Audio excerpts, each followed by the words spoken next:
মায়েরা আবার কান খাড়া করেন খরগোশের মতো, শর্টকাট বলে দিয়ে যাই। আলমারআতু ইযা সাল্লাত খামসাহা, বিশ্বনবী ফরমান, চারটা কাজ যে নারী দুনিয়ার বুকে করবে ওই নারীর জন্য জান্নাতের 8টা দরজা খুলে দিবে কে? আল্লাহ।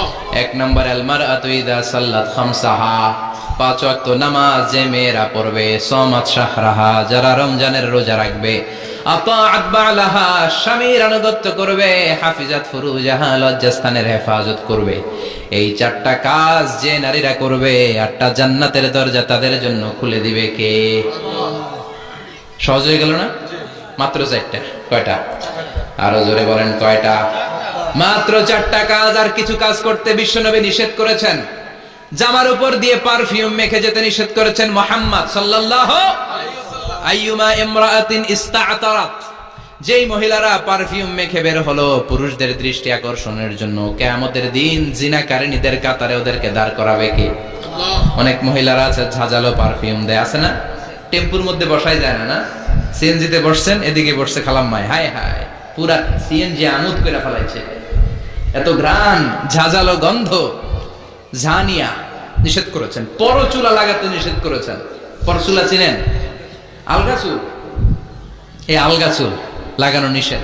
পুরুষদের জন্য নিষেধ, নারীদের জন্য নিষেধ। অনেক ছেলেদের টাক মাথা আলগা চুল লাগা আছে না? নাই? শাহরুখ খান সাজতে চায়, হিরো আলম সাজতে চায়। হিরো আলমের মাথাতে চুল আছে অনেক, না? আচ্ছা।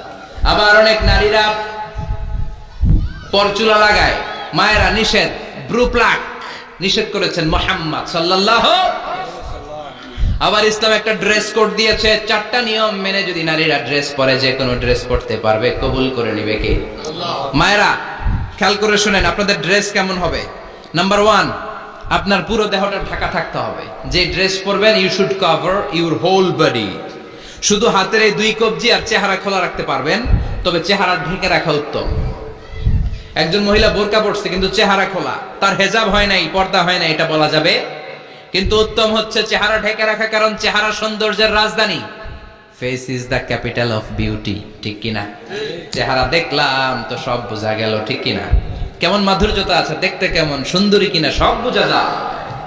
এজন্য চেহারাটাও ঢেকে রাখবেন, চোখটা খোলা রাখবেন। বিশ্বনবীর স্ত্রী উম্মে সালামা বলে, দেখার জন্য আমার 2 চোখের দরকার নাই, লাগবে 1 চোখ। উনি আরেক চোখের মধ্যে আরেক কাপড় দিয়ে রাখতেন, এমনি তাকাইতেন।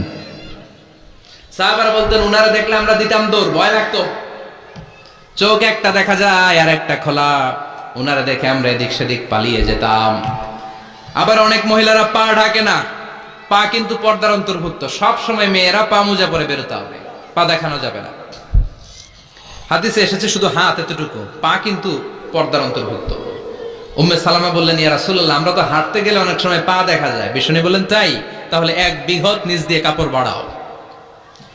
উম্মে সালামা বললেন, জোরে হাঁটলে তো তারপরে দেখা যাবে। বিষ্ণু বললেন, 1 হাত বাড়াও, ধুলাবালি সহ টানবা, তারপরে পায়ের 1 ইঞ্চি দেখানো যাবে। তাহলে ড্রেস কোডের প্রথম নিয়ম হচ্ছে পুরো দেহ ঢাকবেন। 2 নম্বরের নিয়ম, পোশাক ঢিলে ঢালা হবে না টাইট ফিটিং? আরো জোরে বলেন। আছি আমরা কোন জামানায়, লাজ শরম গেছে হারায়, পাতলা শাড়ির বাহার, পাখি ড্রেস লেহেঙ্গা, পোশাক দেখে নারীর লাজে মরে যাই, হায় হায়। আছি আমরা কোন জামানায়, লাজ শরম গেছে হারায়, ঠিক কিনা? লাজ শরমের বালাই নাই। ঢিলে ঢালা হবে, টাইট ফিটিং হতে পারবে না। মোটা কাপড়ের হবে, এই যে আমার জুব্বা দেখছেন, আমি মহিলাকে পোশাক পরে ফেলেছি কিন্তু হেরা পরে না, এরকম মোটা হবে। মোটা কাপড়, কিচ্ছু দেখা যায় না, বাইনোকুলার দিয়েও দেখা যাবে না। আবার ঢিলে ঢালা আছে না নাই? আমরা পুরুষরা যে এটা পরি, এটা দিয়ে 3 মহিলার কাপড় হয়, ঠিক কিনা? কাপড় পরতে চায় না তারা, ওদের পোশাক আমরা নিয়ে নিচ্ছি। তার মানে ঢিলে ঢালা হবে, মোটা কাপড়ের হবে, টাইট ফিটিং হতে পারবে। আবার পুরুষদের পোশাক হতে পারবে। এই 4টা নিয়ম মেনে যে যেই ধরনের পোশাক পরেন, চাদর পরেন সমস্যা নাই, শাড়ি পরেন সমস্যা নাই, ব্লাউজ পরলে ফুল হাতা পরবেন সমস্যা নাই, মেক্সি পরলেও সমস্যা নাই, বোরকা পরলেও সমস্যা নাই, কিন্তু পোশাকটা শালীন পোশাক হতে হবে। কি পোশাক? সবাই বলেন, শালীন পোশাক। পুরুষদের পোশাক পরা যাবে না, কারণ বিশ্বনবী লানত করেছেন ওই নারীদেরকে, যেই নারীরা পুরুষদের মতো সাজতে চায়। এরকম আছে না নাই? দেখলে বোঝা যায় না কোনটা ছেলে কোনটা মেয়ে, আছে না নাই? এক লোক, একটা গল্প শোনাই আপনাদের। এক লোক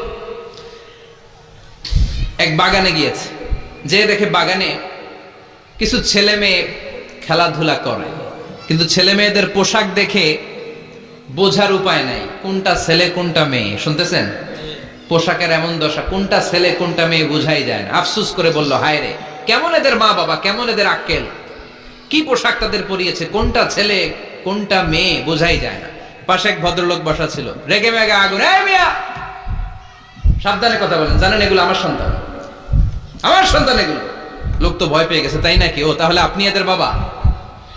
এবার লোকটা রেগে মেগে বলে, আমি আপনার কি চোখ নেই, আমি বাবা হইতে যাবো কেন, আমি তো এদের মা।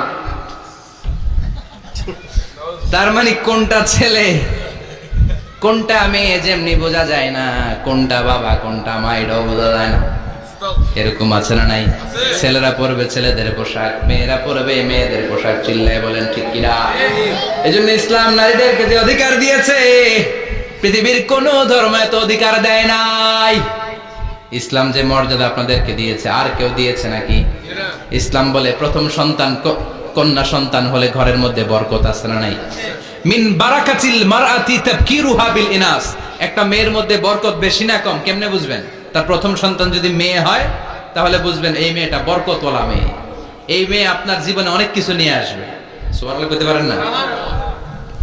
কিন্তু অনেক ডাকাইত আছে, মেয়ে হইলে অখুশি হয়, ছেলে হইলে পাড়ার সবারে জিলাপি খাওয়ায়, পাড়ার সবারে মিষ্টি খাওয়ায়, মেয়ে হইলে কিচ্ছু খাওয়ায় না, আছে না নাই? কিন্তু আমরা মেয়ে হলে খুশি হব। কার কার প্রথম সন্তান মেয়ে? হাত তোলেন। একজন, দুইজন, তিনজন।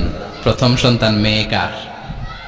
হ্যাঁ, অনেকে আছে তো মাশাআল্লাহ, আপনারা অনেক বরকতময়, আলহামদুলিল্লাহ। হাত নামান। আমারও প্রথম সন্তান মেয়ে, তিনটাই মাইয়া। জান্নাত একটা আমার দিয়েন, তার মানে 3 জান্নাতের মালিক। মাশাআল্লাহ, আল্লাহ ভাইরা তুমি কবুল করো। তার মানে কোন ঘরে যখন মেয়ে আসে, আল্লাহ বলে ঘরটা বরকতময়। মেয়েটা যখন বড় হতে শুরু করে, মেয়েটা ভাইয়ের জন্য বরকতময়। মেয়ে যখন বিয়ের উপযুক্ত হয়, বাবার জন্য বরকতময়। 2 মেয়ে মানে বাবার 2 জান্নাত, 3 মেয়ে মানে 3 জান্নাত। সুবহানাল্লাহ। আবার যখন স্বামীর কাছে যায়, ইসলাম বলে ওই স্বামী আল্লাহর কাছে সেরা, যেই স্বামী বউয়ের কাছে সেরা। বউ যদি আপনারে ভালো বলে, আপনি আল্লাহর কাছে ভালো। বউ যদি খারাপ বলে, আপনি আল্লাহর কাছে খারাপ। তার মানে ব্যালেন্স করেছে ইসলাম। স্বামীর আনুগত্য করতে বলেছে, আবার স্বামীকেও বলেছে স্ত্রীকে ভালোবাসতে, ঠিক কিনা? কথা বলেন। এবার আরেকজনের স্ত্রী, ইসলাম বলে তোমার হাত যদি বউয়ের হাতের সাথে মিলাও, 2 হাতের সগীরা গুনাহ মাফ করে কে? স্ত্রীর দিকে যখন তাকাও, তোমার চোখের সগীরা গুনাহ মাফ করে কে? প্রতি মাসে মাসে স্ত্রীর কাপড় চোপড় আর কসমেটিক্স কেনার জন্য যে টাকাটা দাও, এই টাকাটা সদকা হিসেবে কবুল করবে কে? এবার এই মহিলা গর্ভবতী, ইসলাম বলে সন্তান ভূমিষ্ঠ করতে যে যদি কোনো মা ডেলিভারি কেসে হসপিটালে মারা যায় কিংবা বাসায় মারা যায়, কিয়ামতের দিন ওই মহিলাকে শহীদদের কাতারে দাঁড় করায় দিবে কে?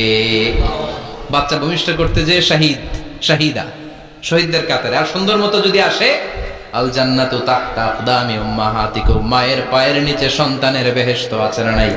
জোরে বলে। এজন্য ইসলাম বলে খবরদার, মায়ের মর্যাদা সবচেয়ে বেশি। এক সাহাবী বললেন, ইয়া রাসূলুল্লাহ, কার সাথে ভালো আচরণ করব, বাবার সাথে নাকি মায়ের সাথে? নবী বললেন মায়ের সাথে, এরপরে মায়ের সাথে, তারপরে মায়ের সাথে, তারপরে কার সাথে? তারপরে তোমার পিতার সাথে। মায়ের মর্যাদা কয় গুণ বেশি? ওগো মা তুমি এই ধরনের শ্রেষ্ঠ নিয়ামত, তোমারই পদতলে রয়েছে জান্নাত। ওগো মা তুমি এই ধরনের শ্রেষ্ঠ নিয়ামত, তোমারই পদতলে রয়েছে জান্নাত। সুবহানাল্লাহ। আমি বলি আমাদের পায়ের নিচে থাকে মৌজা, জুতা আর বালু, আর মহিলাদের পায়ের নিচে জান্নাত।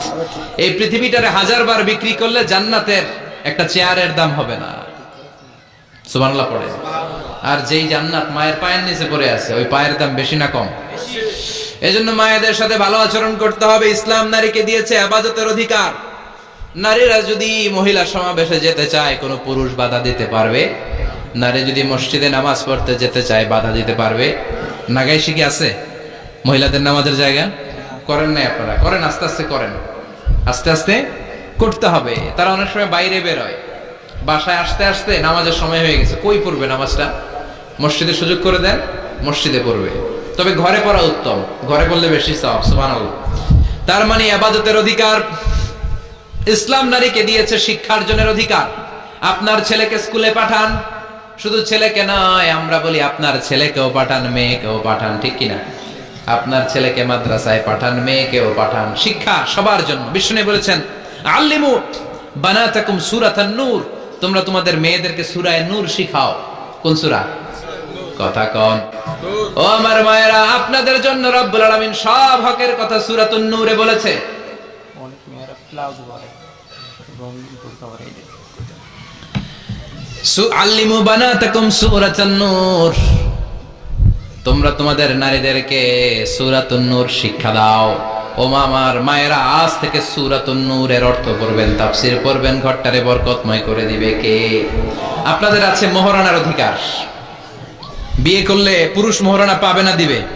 কিন্তু আমরা এতগুলা টাকা নিয়ে আসি, ডাকাইত আছে না নাই? সারা জীবন মেয়েটার লালন পালন করলো, একটা মেয়ে হলো একটা বাবার কলিজা। মেয়ে দিয়ে দিল মানে বাবা কলিজা ছিঁড়ে দিল, আর কি চাস? ডাকাত, ফকির কোথাকার। খবরদার, বিয়ের মধ্যে 1 টাকা যদি তুমি যৌতুক খাও,